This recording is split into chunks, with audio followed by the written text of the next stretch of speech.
un vaso de auga, fariña, unha pizca de sal e un gacho de unto. Empecemos.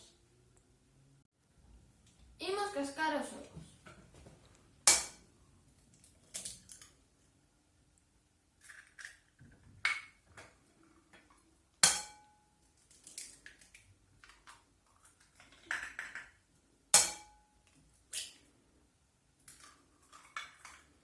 Tamén vamos botar un pouco de auga e unha pizca de sal. Ahora mezclámoslo ben.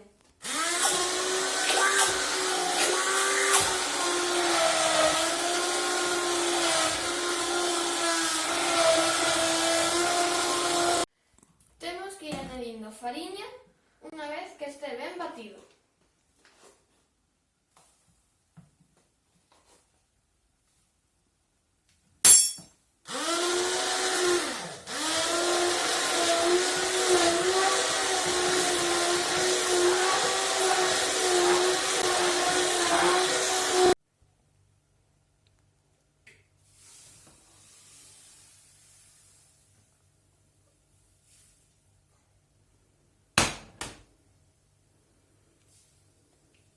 Ahora vamos a esperar a que se faga.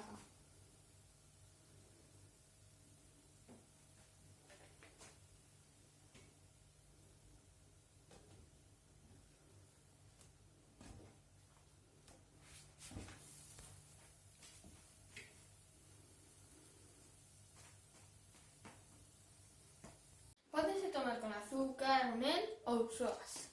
¡Vémonos!